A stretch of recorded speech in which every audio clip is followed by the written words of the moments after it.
The static on Route 9, the footage they wouldn't watch. You know that feeling when you're driving at night, and the world outside your windshield just dissolves? You're in a bubble of light, surrounded by an absolute, suffocating darkness. You convince yourself that the road ahead is solid, that the map is accurate, and that you're the only person on Earth for those few hours. I used to believe that. I used to believe in the safety of infrastructure, the lines painted on the asphalt, the streetlights, the logic of a GPS system. I don't anymore. Not after what I pulled off my Dashcam 3 nights ago. My name is Elias. I'm a long-haul courier.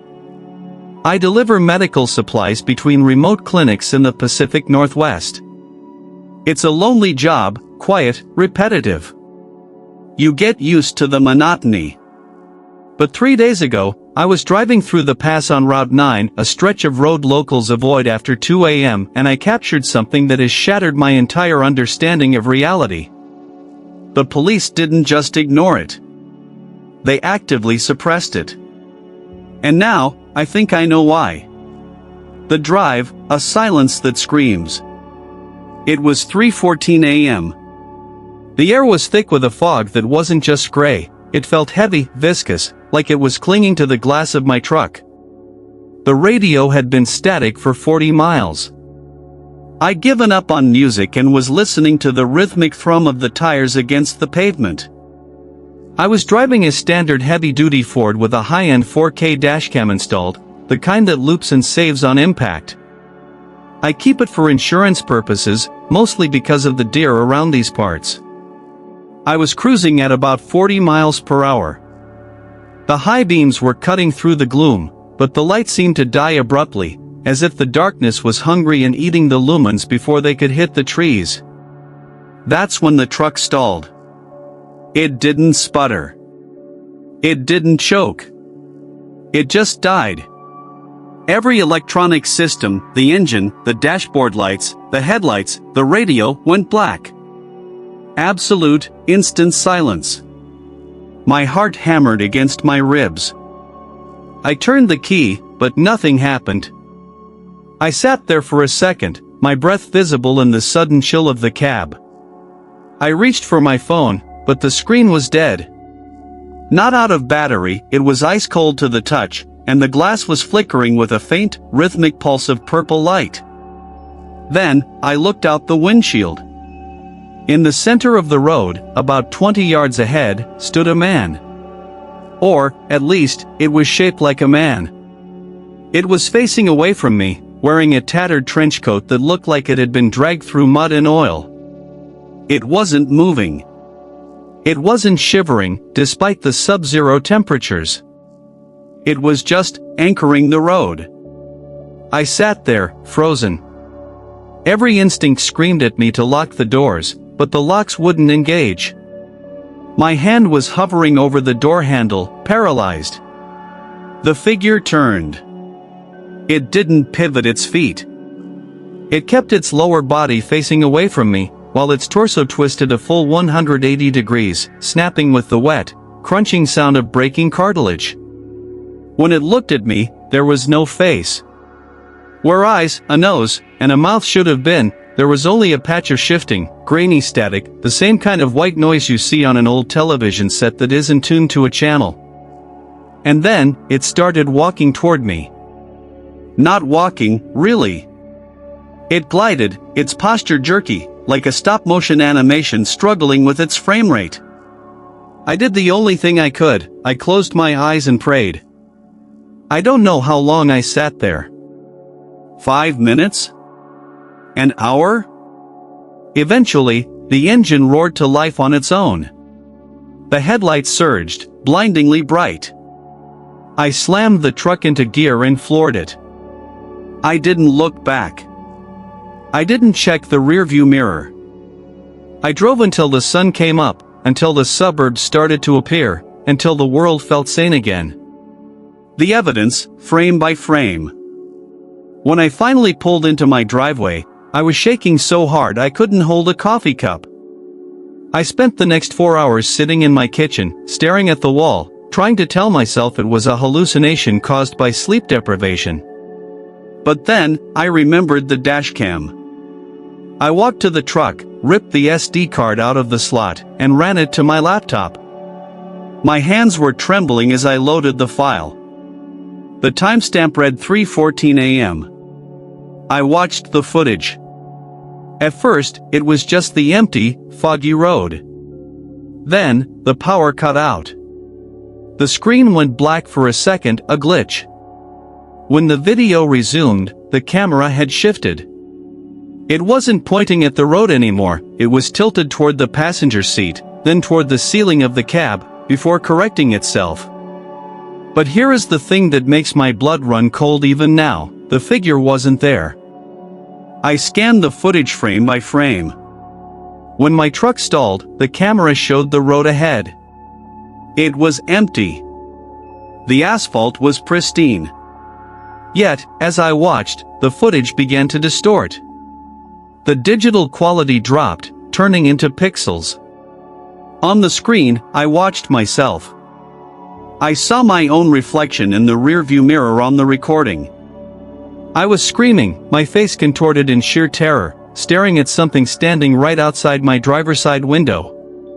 But the camera couldn't see it. Except, it could. I watched as the digital artifacts began to assemble themselves. The static on the screen started to coalesce into the shape of a hand, a long, multi-jointed hand pressing against the glass of my driver's side door. I watched as my own hand reached out to touch the glass, oblivious to the fact that something was right on the other side. The audio was the worst part. When I played it back, the static was replaced by a voice. It wasn't a human voice. It sounded like thousands of voices speaking at once, layered over each other in a chorus of whispers. It was saying one word, over and over, synced with the beating of my own heart. Release. I watched the screen for hours. I slowed it down to 0.25x speed. In the last 3 seconds of the footage, the static leaped into the camera lens. For one singular, terrifying frame, the entire screen was filled with an image that wasn't my dashboard or the road. It was an image of a police station, my local precinct, viewed from the inside, looking out through the front glass doors. And standing behind the desk was Officer Miller, the man who had given me my last speeding ticket 3 months ago. He was looking directly into the camera, holding a sign that said, "IT is watching US." The encounter, the truth behind the badge. I didn't sleep. I couldn't. By 9 a.m., I was at the local precinct. I had the SD card in my pocket like it was a live grenade. I wanted answers. I wanted to know why this thing had an image of the police station in its memories? Reality? Whatever that thing was. I walked up to the front desk. Officer Miller was there. He looked older, tired, with deep, purple bruises under his eyes. "I need to report something," I said, my voice cracking. I think I was followed on Route 9. Miller looked up. His expression didn't change, but his grip on his pen tightened until his knuckles turned white. "Route 9 is closed for maintenance, sir. You shouldn't have been on that road." "It wasn't closed," I snapped. "And that's not the point. I have footage. Look." I slammed the SD card on the counter. Miller didn't even look at the card. He looked at me, a long, lingering stare that felt like he was reading my obituary. He leaned forward, his voice dropping to a whisper that didn't reach the rest of the room. "You brought the drive with you?" "Yes. It's right there." He didn't touch it. He pulled a small, lead-lined bag from under the counter and slid it toward me. "Put the card in the bag. Now." "What?" "No. I want you to watch it. I want you to see what's out there." It was a person, Miller. Or something that looked like one. It had my face in its static. Miller's face went pale. He stood up slowly, keeping his hands visible. "Son, listen to me very carefully. We know about the road. We know about the entities.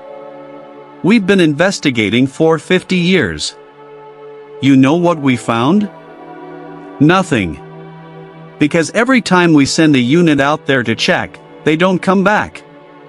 Or if they do, they're not the same people who left. So you just let it happen?" I shouted, drawing the attention of the other officers. Miller slammed his hand on the counter. "We don't let it happen. We manage it. There is a boundary on that stretch of road. The static, as you call it, is a breach. If we acknowledge it, if we officially investigate it, if we bring in the state police or the feds, it brings attention to it. And attention is food for that thing. It feeds on observation. The more people know, the more people watch, the stronger it gets." He looked at the lead bag, then back at me. His eyes were watering. "You aren't the only one who has brought a dashcam in here. You're the 6th one this month. Every time, we have to destroy the footage. We have to make sure no one else sees it. If this video gets uploaded, if this goes viral, you aren't just putting yourself in danger. You're inviting it into every home that watches that clip. You're opening a door that we spent decades trying to bolt shut." I stared at him, my mind reeling. "You're lying. You're just covering up a murder. You're covering up whatever is happening out there because you're scared." "I am terrified," Miller admitted, his voice trembling. "And you should be too. Take the drive. Leave. Do not upload it. Do not share it. If you value your life, wipe the drive and burn the card." The aftermath, the door remains open. I walked out of that station with the lead bag heavy in my pocket. I went home. I sat at my computer. I looked at the file.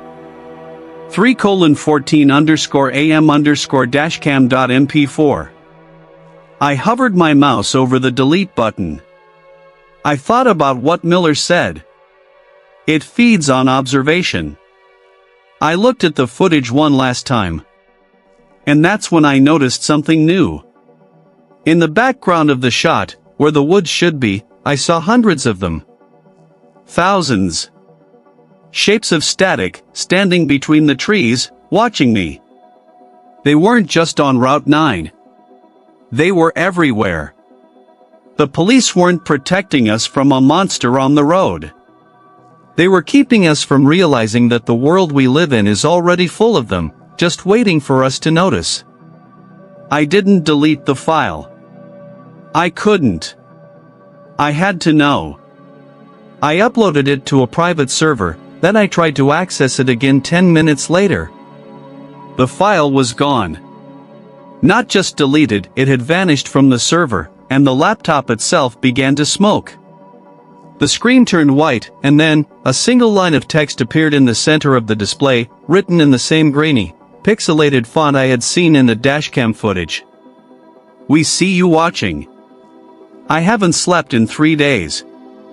I hear scratching at my windows at night, but when I look, there's nothing there. Just the fog. I'm writing this because I need to warn you. If you ever find yourself on an empty road, if you ever feel that sudden, drop-in-the-stomach silence where the world stops working, do not check your dashcam. Do not look for an explanation. Do not try to investigate. Just keep driving. And for the love of everything, don't look at the trees. Because once you see them, they can see you, too. And I don't think they're ever going to stop watching." The police weren't failing to investigate. They were trying to keep the door shut. And thanks to my curiosity, I think I just kicked it wide open. It's been 48 hours since I wrote this. I'm currently sitting in my apartment with all the lights on, the blinds drawn tight. I haven't left, and I haven't slept. The reason? I haven't stopped looking at the monitor. The screen of my laptop has been off for hours, a black piece of glass reflecting my own tired face back at me. But every time I blink, the reflection changes. For a split second, my eyes aren't there. There's just gray, shifting pixels. The static. I hear a sound coming from the wall behind my desk, a faint, rhythmic scratching. It sounds like fingernails on drywall. It's the same sound I heard coming through the dashcam audio just before the car engine died. I tried to call Miller at the precinct, but the line just goes to a recorded message. The number you have dialed is not in service. I know what you're thinking. Just go outside. Leave. But I look out my window, and the street is empty. No cars. No streetlights. Just a thick, unnatural fog that wasn't there 10 minutes ago. And standing across the street, under a flicker of a dead streetlight, is a figure in a trench coat. It's not moving. It's just waiting. I think I understand now. The footage wasn't just a record of an encounter. It was an invitation. And by watching it, by reading this, you've accepted the invitation too. If you're reading this, don't look for the source of the noise behind your walls. Don't check your reflection. And for God's sake, stop looking at the screen. Because I think it's not behind me anymore. I think it's right behind you.